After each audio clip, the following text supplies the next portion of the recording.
Hello everybody and welcome back to Kerbal Space Program, where things are really dark because there is a solar eclipse occurring.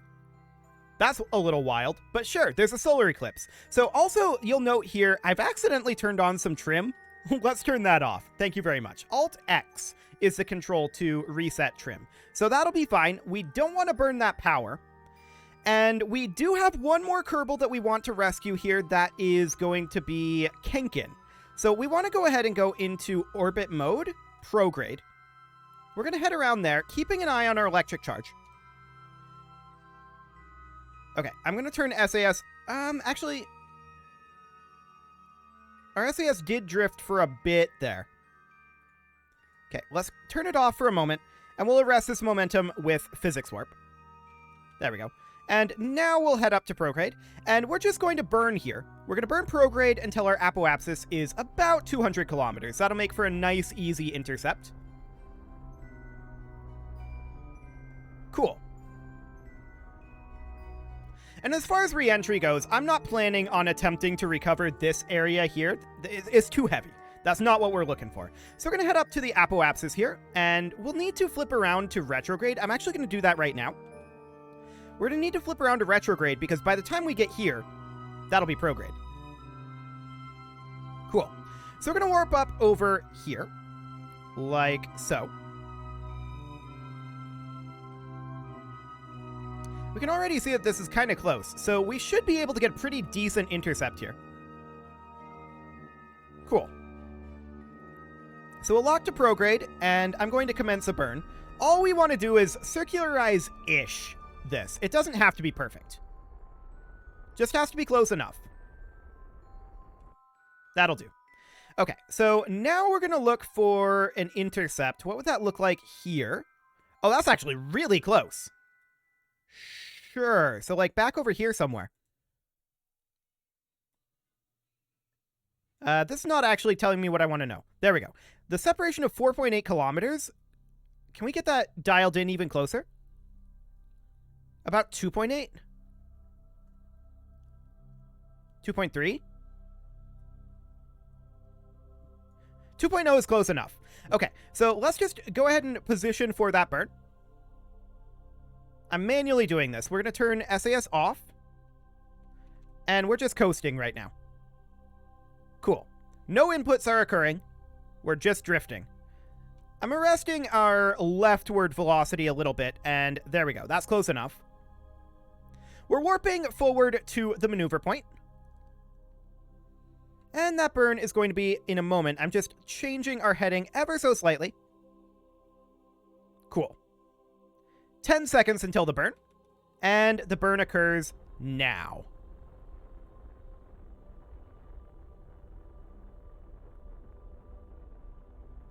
Okay, we can see this drifting off slightly. It doesn't have to be perfect, so I'll just chase the node a little bit. That should be good enough. 1.8 kilometers sounds great to me. So now we're going to go into target mode, and we're going to warp to about here. Cool. And we should see the target passing by underneath us soon. Yep, there it is. And we are about 11 kilometers away. So I want to head over towards retrograde. It is drifting off a little bit here. We'll have to do a corrective burn.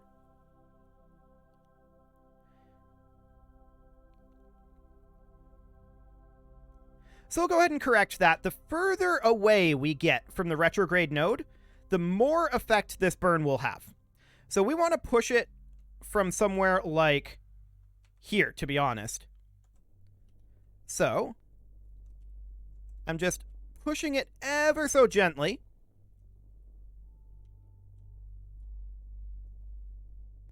And we're just trying to correct it so that our velocity is heading basically straight at the thing. Okay, that'll do for now. And that's 1.2 kilometers away. Okay. So we're going to start heading over this way a little bit. I don't want SAS on. That drains too much battery, and we're going to warp to about here. I'm expecting this to drift further off, and it does indeed.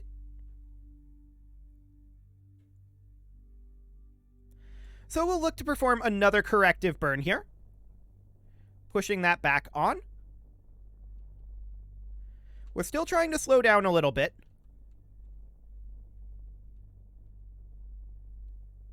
So this is completely fine. Cool. So we're moving at about 30 meters per second relative to the vehicle. And we're just going to have to continue to correct this burn, or rather have corrective burns here periodically. We can see we're 1.3 kilometers out right now. And let's go ahead and warp a little bit.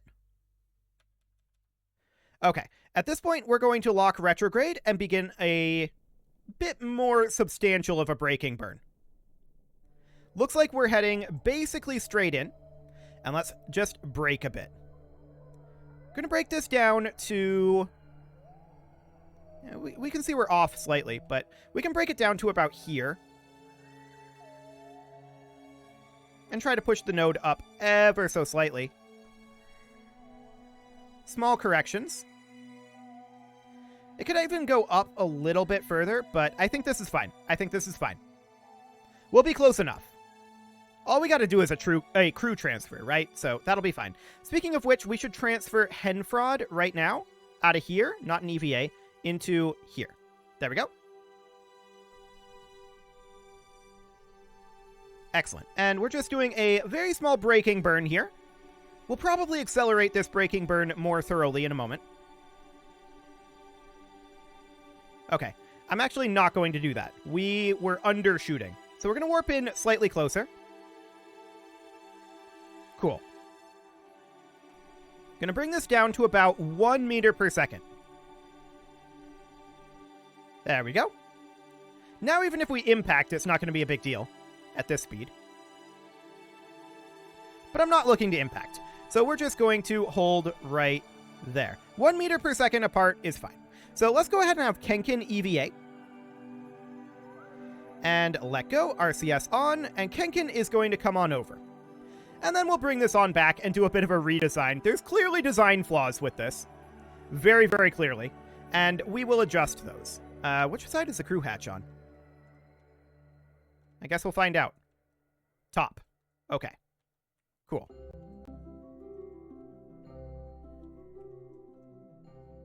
There we go. And let's hop on in. Okay, so at this point, there's all of our Kerbals rescued, and we can hop into orbital mode. We're basically... Did I see that this was basically at the apoapsis? I mean, we're in a circularized orbit. It doesn't really matter. So let's go ahead and warp to around here. I'd rather come down in dayside, just because that's easier for the YouTube compression to deal with. So let's warp ahead a little bit, and we will head back to retrograde. And we'll just bring this down, and we're going to be detaching this segment. Ooh, we picked up quite a shimmy there. Okay. Well, we're just going to burn this down to around 30 kilometers should be fine.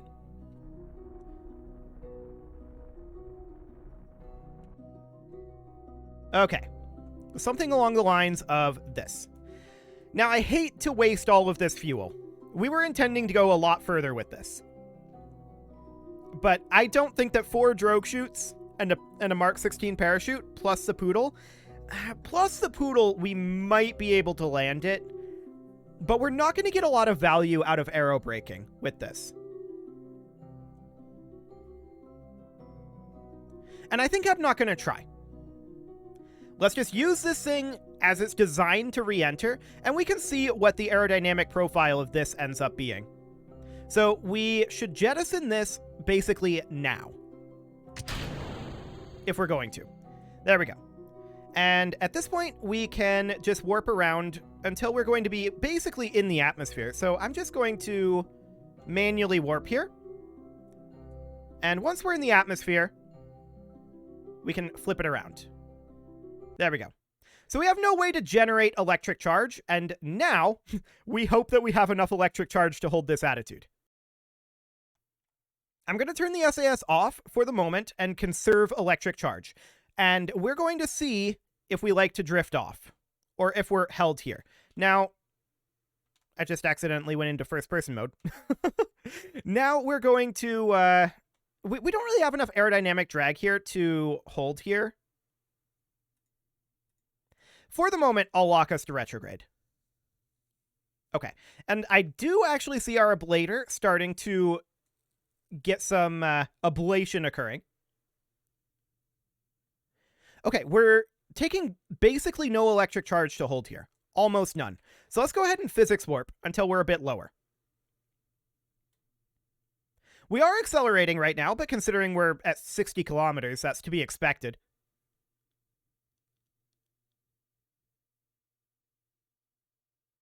Okay. Changing over to flight mode.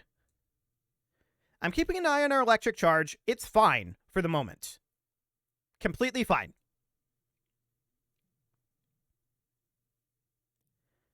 It is taking literally no electric charge to hold here at this moment, so I'm very pleased with that. Our speed is dropping, and we're starting to see the heat effects here. We shouldn't have any major issues with that. We do have heat shields on our re-entry module, as well as on our base of our module here, or our capsule, I guess you could say. It's not exactly a capsule, but close enough.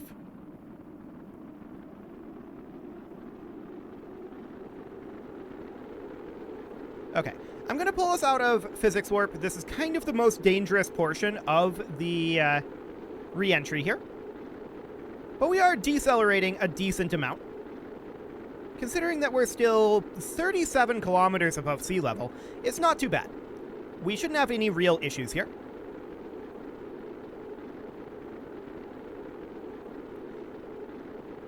But we are going to have less here in our future revision. We're only going to have a single crew cabin, because we know that we don't need a double crew cabin if we're not going to be going for the other two, which we chose not to do due to our electric charge issues. And I'm going to add some RCS onto this as well. That'll make things a lot easier for us. Okay. Just keeping an eye on the electric charge, which is fine. We're not having any issues there. We appear to be aerodynamically stable, which is fantastic. We are down to 1,700 meters per second now. Passing over the mountains at sunrise looks absolutely amazing. I love it. Like, this is actually a really spectacular view. Beautiful.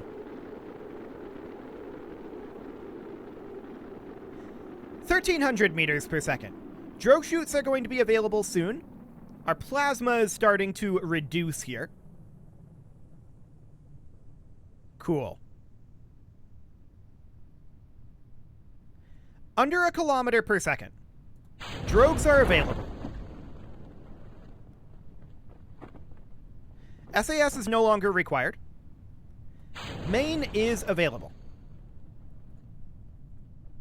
Cool. We should be perfectly safe from here.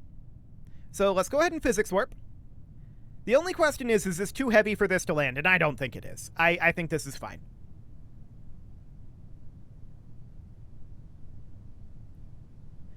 Down we go through the interestingly colored clouds.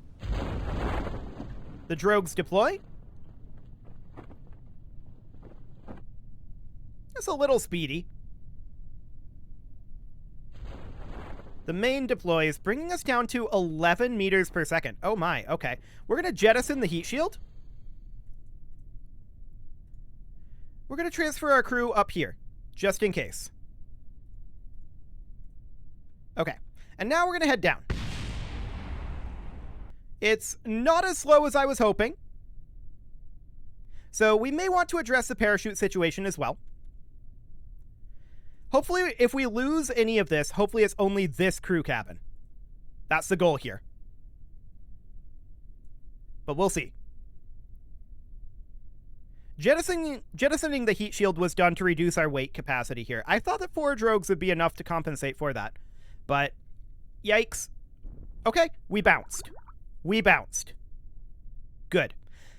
I'm not sure what the impact velocity is on these crew cabins, but we did bounce there. So we can grab our crew report and a surface sample here. That would be fine. Kinkin is a scientist. All hatches are obstructed. Okay, let's roll a bit here. Okay, Kinkin EVA. Fantastic.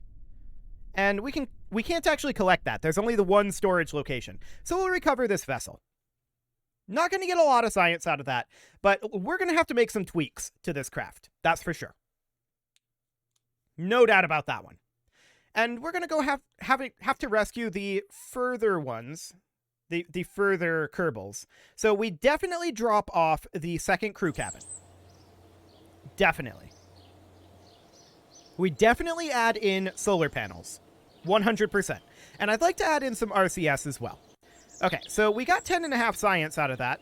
I'm sure. And I think we made a profit out of it too. I'm pretty sure. Yeah, we definitely made a profit out of that. Fantastic. So let's hop in here. I would like to grab advanced electrics. So let's go ahead and grab that one. Anything else that we feel like we absolutely need right now?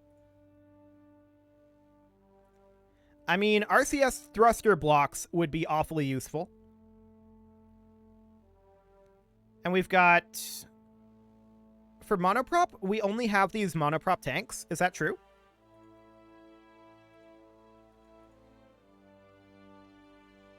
I don't think that's true. I think the monoprop tanks come in somewhere else.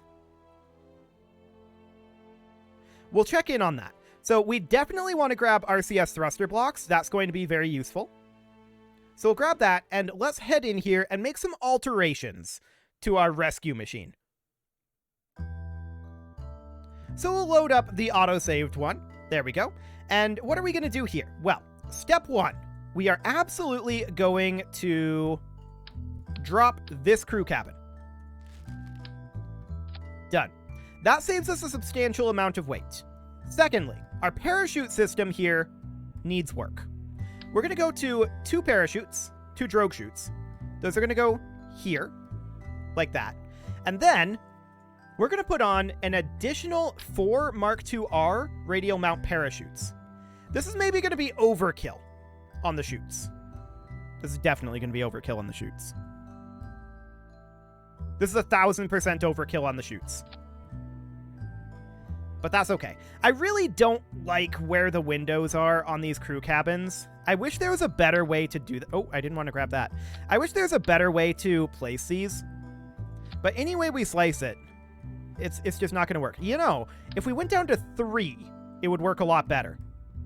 I think. It does.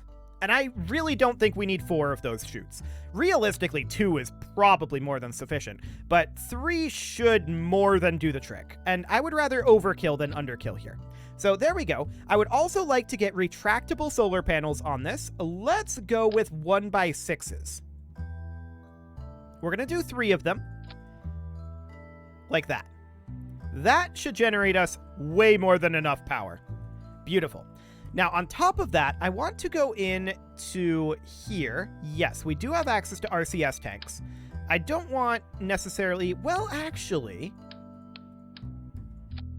Putting an RCS tank here, like that. And then the actual RCS thrusters. I'm just thinking about where they want them to be. Under most circumstances... I would just put in, like, RV-105s, 4 of them. Like this. And honestly, I think that'll do the trick. And then we can move these parachutes up to be more like this. That's quad parachutes, of course. But that should be fine. We could put the photovoltaic panels like up here. That may block the hatch.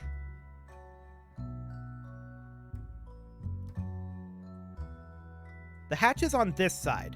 So if we were to do quad photovoltaic panels up here, I doubt that that would block the hatch, but I don't like this. I don't think that looks particularly good. If we do this, this window is going to be blocked. So I think we go down to try... like we had it previously, like this. Okay, something like this. Now, we're going to use the RCS not for turning, but for corrections. That's the goal. Cool. So this thing is, I think, lighter. Slightly. In the payload. Now that will be a big boon for us in terms of our fuel. We're going to need not that much more fuel than we had, as in we don't need more fuel. We can use this monoprop as additional fuel if we need it to get back. I don't think we'll need it, but it's an option. We can definitely do that. So I think this is going to be absolutely fine, and bringing Valentina would be the one to bring, because she hasn't orbited around the moon yet. So we bring Valentina, and otherwise it doesn't really matter who else we bring. We can bring one more if we want them to get XP. I feel like XP is most valuable for us here on additional pilots, but we really only need the 2 for the moment. Lunar and Henfrod already have orbits around Kerbal, so they're already 1-star. We could bring Lunar in this seat here. Something like that. That's an option. Okay. So there's our redesign done here. Let me just think, is there anything else that I feel like we were missing?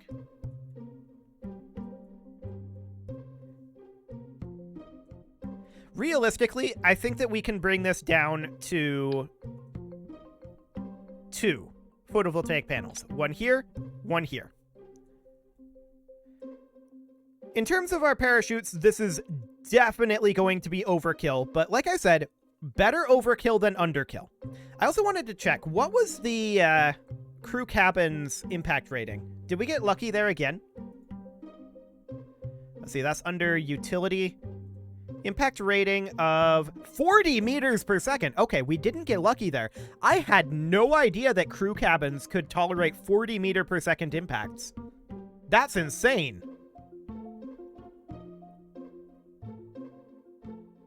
Okay, that's absolutely wild. Well, it's slightly early here, but I do think it's about the right time to put a cut in here. We're ready to launch this and get our additional rescues done. For the time being, I'm going to go ahead and cut that, and we are going to launch this next episode. You can leave your offerings to the engagement gods in the form of likes, comments, subscribes, and bell ringings, and a very special thank you to all of the channel members for making this video possible, including Casserole, ALS Gamer, Ken2Win, James, Shadowwolf, Spartan News, Nick Smarty, Video Games Are Not Real, Dimitri H, Punching the Microphone, Unisoul, Kadra, and all the rest. And of course, you. Thank you for watching. If you'd like to support the channel, you can click the join button down below the video, and as always, I will see you all next time.